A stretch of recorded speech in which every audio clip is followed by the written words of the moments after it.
Okay, so today I'm going to be answering the question, what is 21st century education to me?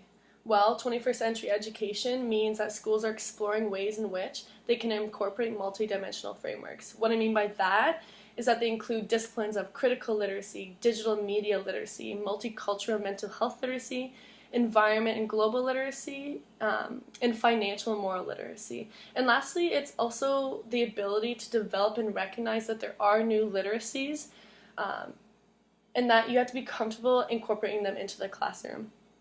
For me specifically, mental health and digital literacy are the two disciplines that really speak to me, where I do have a true passion for.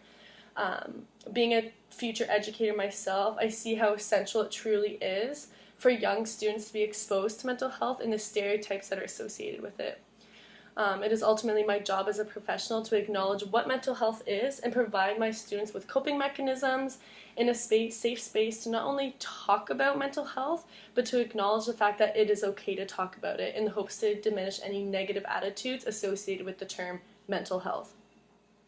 According to the Canadian Ministry document, mental health literacy can be defined as the knowledge, beliefs, and abilities that enable the recognition, management, or prevention of mental health problems.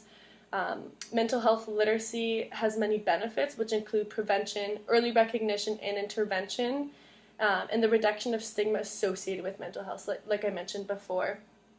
I've also attached a link below that describes the literacy and action associated with mental health literacy, where it provides resources, ideas, and suggestions for not only schools but communities as well to learn about resiliency. This program is ultimately meant to support mental health awareness and the stigma associated with it and the initiatives to help promote it. I also mentioned before that digital literacy is also a discipline that holds true value to my personal life and as a professional, because we are in fact in the 21st century and our world does revolve around the use of technology, which is why it's so important that we find a way to incorporate it into the classroom. So digital literacy can be defined as a computing software device, so that's your mobile device, your computer, your iPad, etc., that are used for an educational purpose only.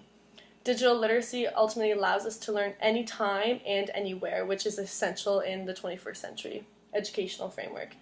I also believe that if we do not begin to incorporate digital literacies into our classrooms, students will be left behind, where they won't be able to necessarily get a job that revolves around technology. So I believe that students need to learn how to assimilate information, evaluate it, and regenerate it. So in the link below, I also attached another literacy in action that's called Poplet, and it's basically an online webpage that allows students to work independently or as a cohesive group to create their ideas and organize their thoughts in a digital way. Poplet allows students to be in control of their own work, where they have access to this page on any mobile phone or computing device. I actually have identified one problem with digital literacy, specifically Poplet, because some students may not actually have access to any form of digital device. So promoting digital literacy in the classroom is a social good, but we must not overlook the fact that it could potentially cause socioeconomic class differences, resulting in a social bad. So as a future educator, being able to acknowledge this has allowed me to become very aware of my actions in order to create a safe space and equity within the classroom.